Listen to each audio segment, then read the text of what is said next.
People whispered that billionaire Edmund Gray had everything: jets, penthouses, islands, companies that swallowed smaller ones whole. But what they didn't know was that Edmund had one terrifying fear: dying without knowing who truly deserved the fortune he could no longer carry with him. And after one bitter December morning, when his doctors told him his heart condition had worsened, that fear began to eat him alive. Edmund decided he needed to know, finally, who among the people he met were genuine. Not the ones who smiled because of his money. Not the ones who pretended to care because they knew his name. He wanted to find one real heart. Just one. The test begins.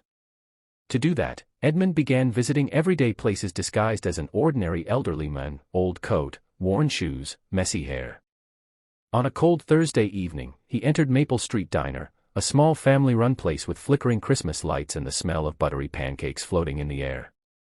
The waitress who approached him was a young woman named Lena Pierce, tired eyes, messy bun, but a warm smile that softened even the harshest nights. "Good evening, sir," she said softly.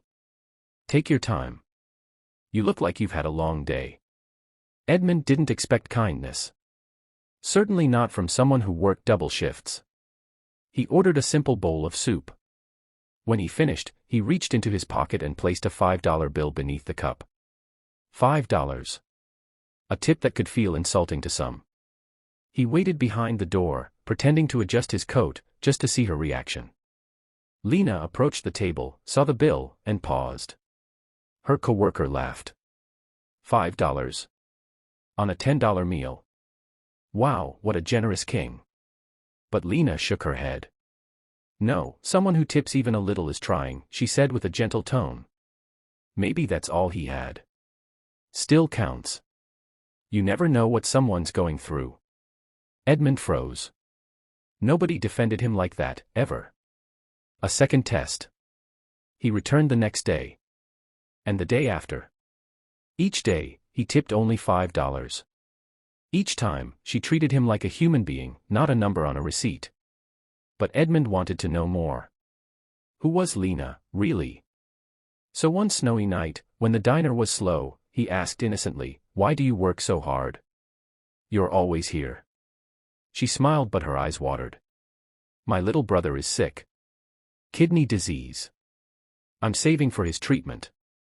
Insurance denied us." She wiped her eyes quickly. "But, we're managing." "Doesn't it feel unfair?" he asked. "Good people struggling." Her answer came softly but firmly. "Struggle doesn't erase goodness. I'd rather be tired and kind than rested and cruel." Edmund felt something break in him, something that had been locked away for decades. The night everything changed. A week later, Edmund purposely dropped his wallet beneath the booth, stuffed with hundreds, a card, and photos. It was the biggest test of all. If Lena kept it, he would know. If she didn't, then she would change everything. She found it minutes later. Edmund watched from outside, breath frozen in the icy air. Her coworker gasped.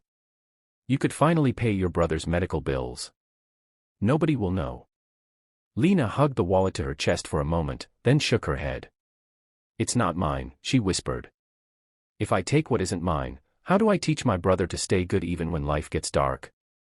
Edmund felt tears sting his eyes. She stepped outside, holding the wallet up. "Sir.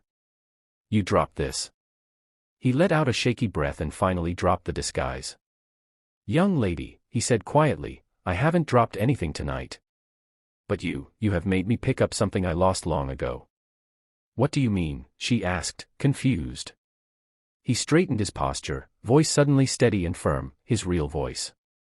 "I am Edmund Gray." Lena's jaw fell open. "The billionaire Edmund Gray." He nodded. "And you just passed a test no one has passed in 30 years. The revelation." Edmund sat with her inside the warm diner and listened to her story, her parents gone, her brother on dialysis, her part-time college classes she barely afforded, her dream to become a nurse. He spoke quietly. "Kindness that expects nothing is the rarest wealth in the world. And it is the only kind worth investing in." The next day, Edmund returned, but not as the old man in a worn coat. He arrived with his legal team. Everyone in the diner froze. Edmund walked up to Lena with a small smile. I made a decision. A very important one. He placed a folder in her trembling hands. I am rewriting my will, he said, voice filled with emotion. A large part of my estate will go into a foundation. And you, Lena, will oversee it. Me, she whispered, stunned. Why me? Because you know what it means to have little, he said. And still choose to give. You have the heart I want my fortune to protect and serve. Lena burst into tears. And as for your brother, Edmund continued, his treatment is fully covered. Starting today. She covered her mouth, unable to speak. That $5 tip, he chuckled softly, was the best investment I ever made. Challenges they faced. Though the inheritance was life-changing, the challenges didn't magically disappear. Lena struggled to believe she deserved such a responsibility. People judged her, accused her of manipulating Edmund. The media chased her, twisting stories.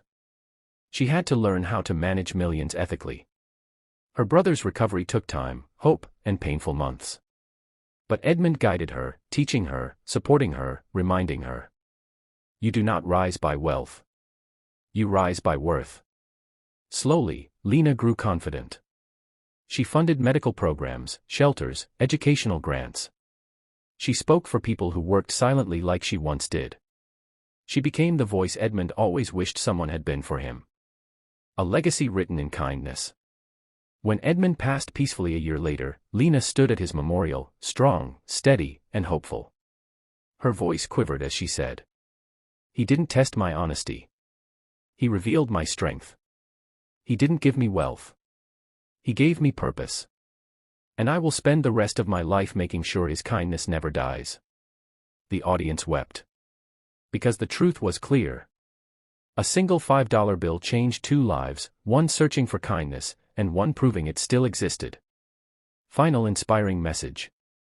True wealth isn't measured by what we keep, but by what we give when we believe no one is watching. And often, the smallest act, a smile, a kind word, a $5 tip, can rewrite destinies.